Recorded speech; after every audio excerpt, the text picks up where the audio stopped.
Вайскоўцы праспалі атаку. Баявая эскадрылля НАТО кружыць над беларускай мяжой. Лукашенко знік з радараў. Выбухі на поўначы краіны. На месца выклікалі спецатрад. У МНС зрабілі заяву. Расійскія дроны не дасягнулі цэля ў Беларусі. ПВА спрацавала на выдатна, але ёсць нюанс. Гэта они павінны былі бачыць. Талібы прыехалі ў Слуцк. Адміністрацыя тэрмінова выдаліла здымкі.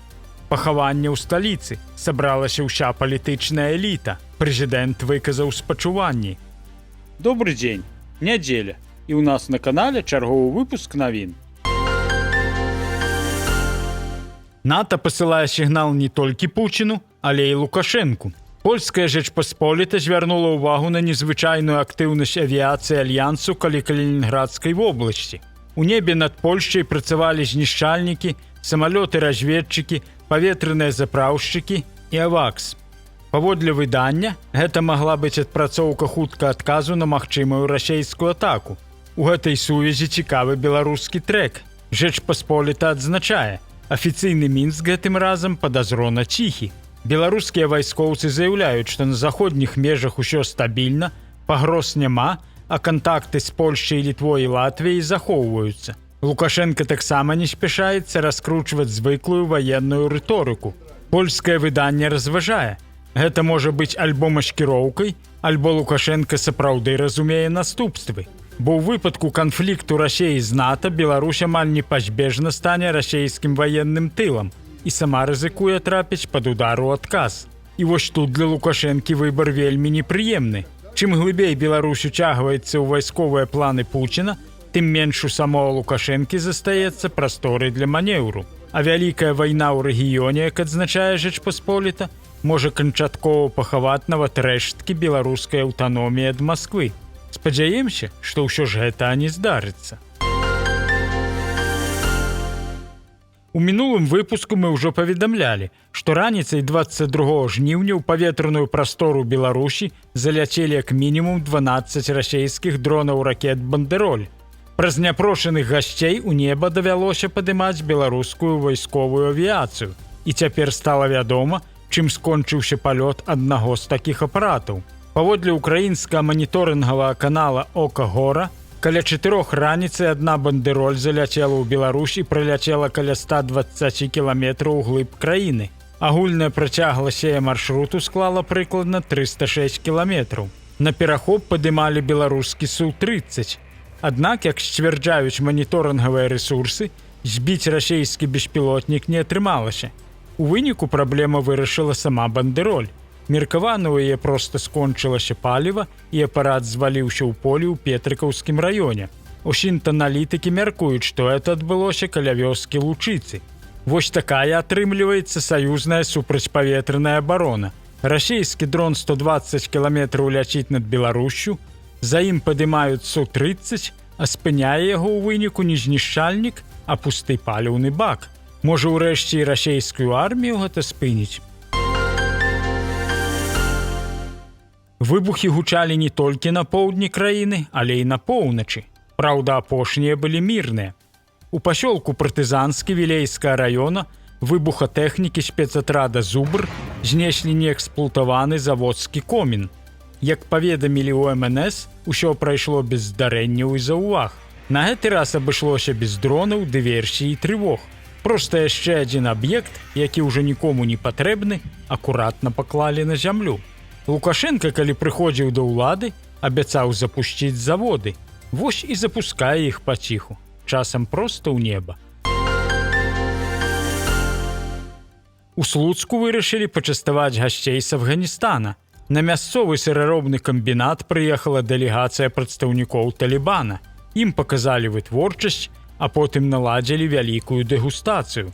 На стол паставілі не толькі сыры і малочныя прадукты, але і каўбасы, прадукцыю Белакта, Слуцкага цукровага завода, мясцовай мясной вытворчасці і іншых прадпрыемстваў. Дзяржаўная раёнка спачатку нават пахвалілася візітам, але пасля хвалі абурэння ў сацсетках публікацыі пачалі знікаць. Няўжо і там рэшткі сумлення засталіся? Ці гэта штосьці іншае? Прадстаўнікоў жорсткага ісламісцкага рэжыму сустракаюць як паважаных партнёраў водзяць па заводах і частуюць беларускімі прысмакамі. І вось тут уся лукашэнкаўская логіка як на далоні. З прадстаўнікамі Талібана, чыя лідары знаходзяцца пад міжнароднымі санкцыямі і чый рэжым вядомы жорсткімі рэпрэсіямі, улады сябруюць і вядуць перамовы. А беларускіх лекараў, настаўнікаў, палітыкаў, журналістаў і проста жанчын за нязгоду з рэжымам запісваюць у экстрэмісты ды тэрарысты. У іх сістэме ўсё проста. Сапраўдная пагроза вызначаецца не ўчынкамі, а стаўленнем да Лукашэнкі. І гэта вам не патлумачаць нават дзяржаўныя чыноўнікі, якія ад рэспубліканскага да раённага ўзроўню па ўсёй краіне кінуліся тлумачыць простаму люду палітыку Лукашэнкі. На гэтым тыдні ў Беларусі зноў прайшоў адзіны дзень інфармавання. На гэты раз чыноўнікі пайшлі ў народ з тэмай экалогіі. Людзям дурылі галовы на тэмы, як правільна любіць лес, сартаваць смецце і берагчы тое, што яшчэ не паспелі забрудзіць. У Мазырскім раёне старшыня райсавета дэпутатаў Галіна Кудзіна запэўніла, што ўсё пад кантролем. Каждый новый проект, каждая инвестиционная программа на предприятиях, она сопровождается строительством очистных сооружений, как для воздуха, так и для сточных очистных сооружений. Эта тема была, есть и будет под контролем. Это наше будущее. А начальница галоўнага ўпраўлення культуры Гомельскага аблвыканкама Інга Заўгародняя патлумачыла, навошта чыноўнікам увогуле гэтыя паходы па прадпрыемствах. Аказваецца, каб не губляць сувязь з народом. Я, например, курирую сферу культуры, однако же мы понимаем прекрасно, что общение с людьми на абсолютно разные темы – это тот самый контакт, который должен быть у каждого руководителя, независимо от территории, независимо от направления. А на Пастаўшчыне размова пра экалогію раптам выйшла на міжнародны ўзровень. Кіраўнік раёна Сяргей Чэпік нагадаў прысутным, што іншым краінам, аказваецца, пашанцавала значна менш.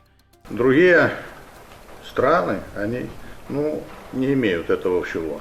И вы это прекрасно знаете, вы люди образованные.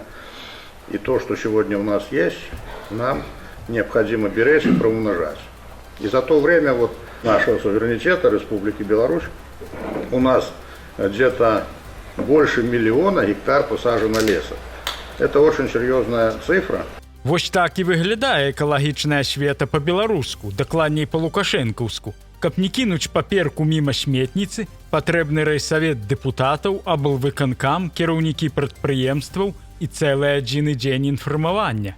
Бо як у тых самых другіх странах людзі прымудраюцца берагчы прыроду без абавязковай лекцыі ад чыноўніка, самі чыноўнікі пакуль не патлумачылі. 22 жніўня ў Варшаве развіталіся з Александром Меленкевічам, навукоўцам, палітыкам і адным з самых вядомых прадстаўнікоў беларускага дэмакратычнага руху. Праводзіць яго ў апошні шлях у сабор святога Яна Хрысціцеля прыйшлі сотні беларусаў і палякаў, былыя палітвязні, грамадскія і культурныя дзеячы, дыпламаты. Сярод іх былі Святлана Ціханаўская, Павел Латушка, Віктор Бабарыка, Уладзімір Арлоў, музыкі Наві Бэнд, а таксама заснавальнік нехта Сцяпан Пучіла. Ведаце, я ў гэтыя дні узгадываю, што калі быў юнаком у 90-е гады, ён стаў віцэ-мэрам гародні. Тады ў мяне, як маладога беларуса, з'явілася надзея на перамены. Пазней, калі ён быў кандыдатам у прэзідэнты краіны, таксама была надзея. Вянкі даслалі прэзідэнт Польшчы Караль Наўроцкі, прэм'ер Дональд Туск і польская МЗС. Наўроцкі пасмяротна ўзнагародзіў Меленкевіча афіцэрскім крыжам ордэна за заслугі перад Рэспублікай Польшча. Узнагароду перадалі ягонай жонцы Іне Кулей. У сваім пасланні польскі прэзідэнт назваў Меленкевіча адным з сімвалаў мірнай барацьбы за свабоду, правы чалавека і еўрапейскую будучыню Беларусі. У 2006 годзе Меленкевіч быў адзіным кандыдатам ад дэмакратычнай апазіцыі на прэзідэнцкіх выбарах. Пазней ён працягваў грамадскую і адукацыйную дзейнасць, у тым ліку ў Польшчы. Меленкевіч быў сімвалам для майго пакалення. Многія беларусы прыйшлі ў палітыку, грамадскую дзейнасць дзякуючы яму. Тое, што адбылося ў 2006 годзе, гэта быў пералом. Беларусы пабачылі, што можа быць іншая краіна, еўрапейская Беларусь, без лукашэнак і без дыктатуры. І гэтыя людзі ў вялікай ступені зрабілі 20-й год. Гэта пакаленне Меленкевіча. Александра Меленкевіча не стала 11 жніўня. Яму было 79 гадоў. 22 жніўня яго пахавалі ў Варшаве на вайсковых павонсках, дзе знаходзяць апошні спачын заслужаныя дзеячы Польшчы. А напрыканцы крыху мілаты. У адной з румынскіх вёсак мясцовыя жыхары знялі вельмі незвычайную парачку. Чорны кот і бусел, здаецца, вырашылі, што розніца відаў сяброўству не перашкода. Яны спакойна ляжаць побач, прытуляюцца адзін да аднаго і паводзяць сябе так, быццам знаёмыя ўсё жыццё. Ну як тут не сказаць? Калі нават кот з буслом могуць жыць душа ў душу, то ў людзей увогуле не павінна быць апраўданняў. Але ж людзі вельмі часта не ўжываюцца паміж сабой і нават ваююць. На гэтым будзем заканчваць. Беражыце сябе і тых, хто побач. Калі для вас это бяспечна, падпісвайцеся на Нехта Плюс, стаўце падабайкі, дзяліцеся гэтым відэа і пішыце ў каментарах, што думаеце пра гэтыя навіны. Увечары глядзіце падсумаванне тыдня з Александром Пуцілам. Да сустрэчы і паболей нам усім добрых навін.